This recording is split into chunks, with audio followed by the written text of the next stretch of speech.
It started with laughter echoing off the marble floors of the terminal. I could smell cinnamon rolls, cheap perfume, and someone's open travel shampoo. My hands were still sticky from the orange juice I'd spilled in the car, my heart hammering. For a reason I couldn't name.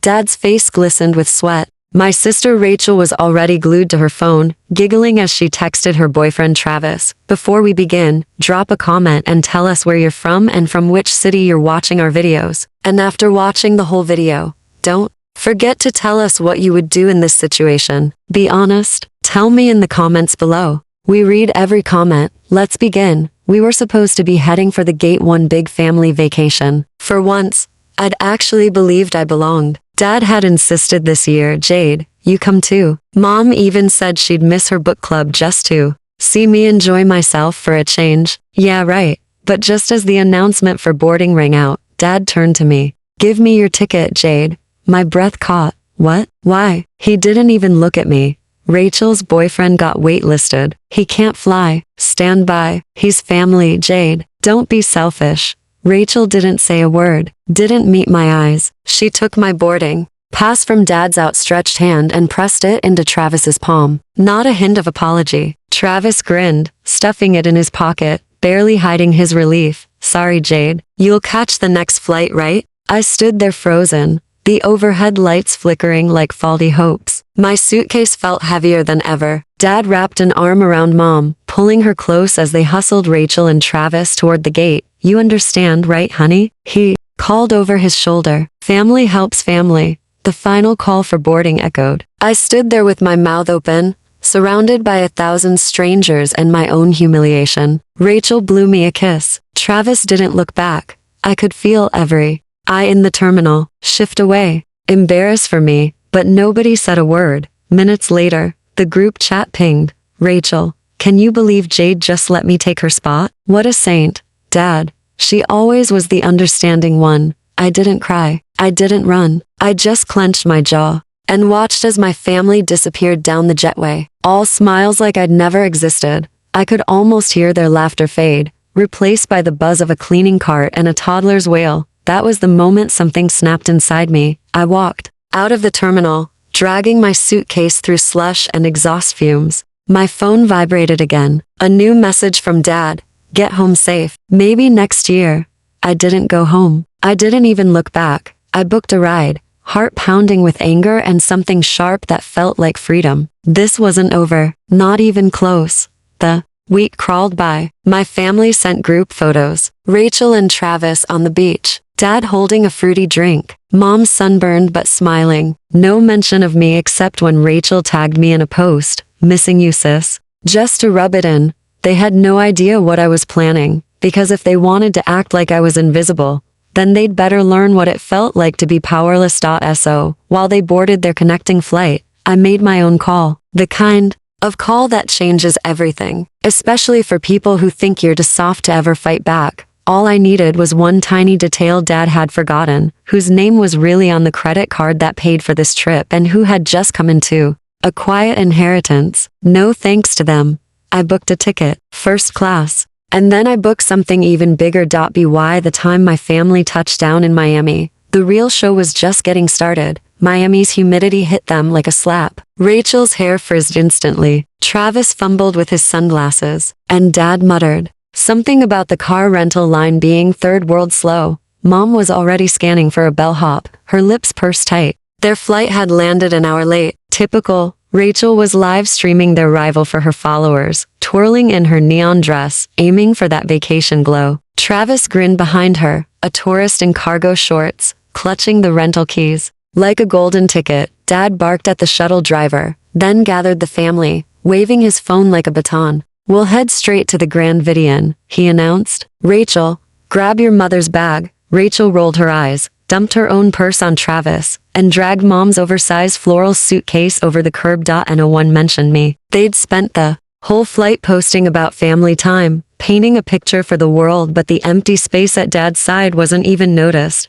The drive to the hotel was a blur of palm trees and neon signs. Inside the van, Mom retouched her lipstick. Rachel scrolled TikTok, and Dad pontificated about how a little authority got you the best rooms in any hotel. Travis just nodded, eager to please. They pulled up to the Grand Vidian five-star oceanfront, towering over the sand like a palace. A row of gleaming SUVs lined the entrance, bellhops in pressed uniforms hustling luggage through gold-framed doors. Dad strode in, chest puffed out, the rest trailing behind. He relished moments like this. Being the provider, Rachel filmed the chandeliers. Travis whistled. Mom slipped into her practiced smile. Dad cut through the crowd and slapped his palm on the counter. Reservation for the Miller family. 5 rooms, ocean view. The clerk, sharp suit, name tag reading Diego, flashed a tight smile. Of course, Mr. Miller. Could I see your identification? Dad slid his license across, already peering over Diego's shoulder at the wall of room keys. Should be under Miller. All-inclusive booked last month. Diego clicked away at his computer. He paused, frowned, and typed again. Dad huffed. Is there a problem? A pause. Diego looked up. I'm sorry, sir. There is a reservation here, but the booking is under a different name. Rachel rolled her eyes. It's Miller. Double check. Diego nodded, unruffled. Yes, Miss Miller. The rooms were reserved by a Miss Jade Miller. A silent beat. Dad laughed loud. Forced. That's my daughter. She's not coming. Had to back out last minute. Diego smiled politely, but it didn't reach his eyes. I understand. But per our records, Miss Jade Miller not only reserved the rooms, but also paid for exclusive use of the penthouse floor. In addition, she instructed us to ensure that only guests on her list are given room keys. The air in the lobby shifted. Rachel stopped filming. Travis let out a low whistle, glancing at Dad. Mom's smile faltered. Wait. What? She didn't tell us that. There must be a mistake. Diego kept his eyes on Dad. Would you like me to call Miss Miller to verify, or shall I fetch the manager? Dad's face reddened. Just give us our keys. She's our daughter. She'll understand.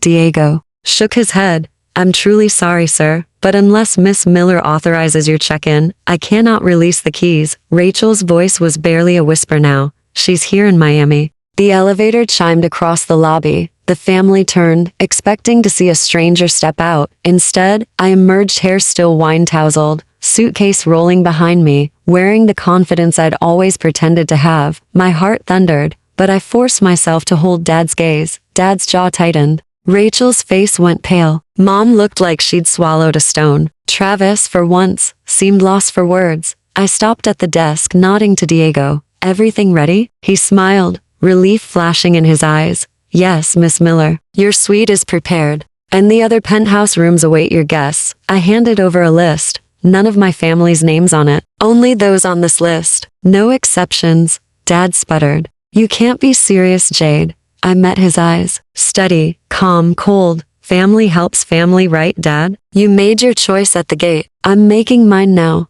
The line behind us had gone silent. Travelers craning to catch every word. Rachel's phone hung limply from her fingers, forgotten. Mom stepped forward, her voice trembling. Jade, honey, let's not make a scene. I shook my head, lips barely quivering. No scene, Mom. I just learned something this week about power and respect. You traded my place for convenience. Now you can see how it feels to be left behind. Diego slid a heavy gold embossed card into my palm. You're sweet, Miss Miller. I thanked him, then turned to face my family. Enjoy the lobby. It's got a beautiful view. If you can stand watching other people come and go. Rachel opened her mouth, but no words came. Dad's fists clenched at his sides. Travis shuffled, already stepping away from the conflict. I strode past them, each step lighter than the last, refusing to look back. For once, the one left behind wasn't me. The lobby felt colder after I left. Rachel stared at the marble floor, blinking fast.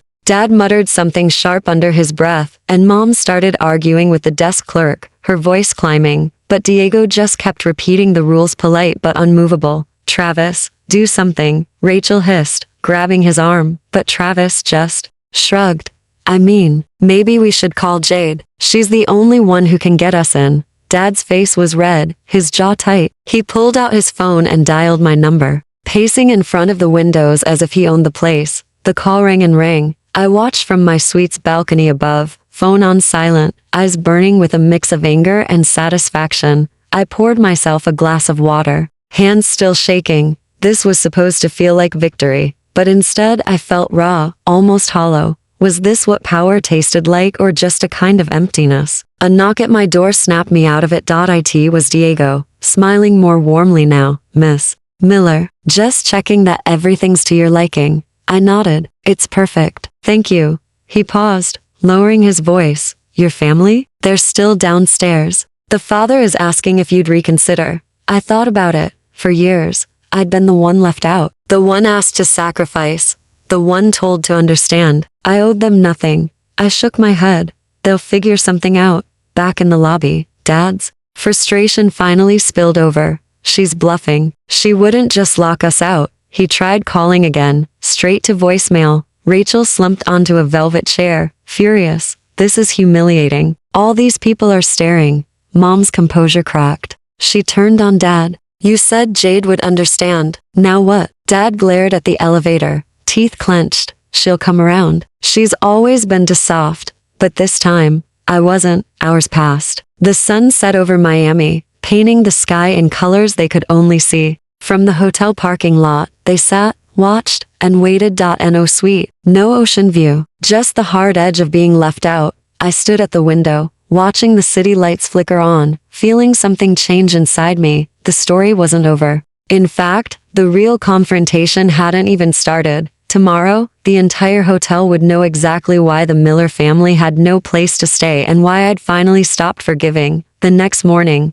news of the family drama in the lobby had spread. Hotel staff whispered. Guests stared when they passed Rachel and Mom, who'd spent the night on a worn-out lobby couch. Dad barely slept, pacing until sunrise, scowling at every manager who walked by. Meanwhile, I took breakfast on the balcony, sunlight streaming in. For once, I let myself enjoy it. I could see Dad below, gesturing wildly at his phone, no doubt ranting about ungrateful children. Rachel sobbed quietly, shielding her face from her followers on Instagram Live. She didn't want anyone to see her. Like this. By noon, Travis was fed up. I'm getting a room at another hotel, he snapped, shouldering his bag and leaving without a backward glance. Rachel's outrage was volcanic. She tried to chase after him, but Mom grabbed her wrist, hissing, Not now. We need to fix this first. I finally decided to answer my phone. Dad's number flashed. I let it ring, then picked up. Jade. His voice was hard, desperate. Enough. You made your point. Come down here. I leaned against the railing. My point or yours, Dad? You took my place and handed it away like I was nothing. You made it clear where I stand. His voice rose. I'm your father. Family comes first. I almost laughed. Family? When it suits you. A pause. For once, Dad was speechless. Mom took the phone. Her voice trembled. Jade, please. You're hurting us. Just let us in. I closed my eyes, letting the ache hit for just a second. You never saw me until you needed something. Rachel's voice, small and shaky, came next. Jade, I'm sorry. I didn't think he'd actually go through with it. Silence. I took a breath. I'm not shutting you out forever, but you're going to understand what it feels like to be left out. Maybe next time you'll remember who you walked over. I hung up. Downstairs, Dad exploded, throwing his phone on the marble floor. Rachel started to cry for real. Mom sat back, wiped her eyes, and stared at the ceiling as if trying to disappear. I turned away from the window, heart pounding but lighter. For the first time, I felt like I'd taken control of my story. The staff knocked, asking if I wanted the spa reserved. I smiled and said yes. For the Millers, the vacation had just begun, but not the way they planned. The day crawled by for the Millers. Dad grew quieter, the fight draining out of him. Mom tried everything, pleading with staff, calling hotel management, even trying to bribe Diego at the desk, but the answer stayed the same. Miss Miller's instructions are clear. By evening, Rachel was red-eyed, hugging her knees on the lobby couch. She kept scrolling through old family pictures, her finger trembling. Mom finally snapped. This is your fault, Greg. If you hadn't. She stopped, defeated, her voice cracking in front of strangers. Dad finally stood up and stared at the glass doors leading out to the beach. He seemed smaller somehow, the old arrogance replaced by something hollow. He reached into his pocket, pulled out his phone again, and this time, instead of anger, his voice was low. Jade, if you want us to leave, we'll go. I just want you to know I'm sorry. I never thought about how it felt. I really am sorry. He hung up, not waiting for an answer. It was the first real apology I'd ever heard from him. That night, I couldn't sleep. I kept replaying everything in my head. The airport, the lobby, every time I'd been pushed aside for the good of the family. I realized power wasn't just locking them out. It was making them see me finally as someone with a voice. I called Diego. Let them have rooms, one each. Nothing fancy, but put my name on the door. The Millers were led upstairs, silent, each opening their door to see my name in gold script on the key cards. For the first time, the rooms were a gift, not a right. The next morning, Rachel knocked at my suite. She didn't say anything at first, just threw her arms around me and sobbed. I'm sorry, Jade. I didn't mean for any of this. We sat together for a long time. No speeches, just the quiet of people who understood too late. Dad never said much, but I saw him looking at me differently, like he was really seeing me for the first time. Mom made breakfast plans and for once actually waited for my answer. Our family would never be perfect, but they'd never forget what it meant to be on the outside looking in. When the vacation ended, I checked out first, handing my key to Diego with a smile. Thanks for treating me like I mattered. He nodded, handing me a note handwritten by Dad. Thank you for reminding me what family is supposed to mean. I left Miami later, with a new sense of myself. I wasn't the family doormat anymore. I was Jade Miller, and finally, I was home wherever I chose to be. Comment below. What would you do in this situation? We read every single comment. Don't forget to like and share.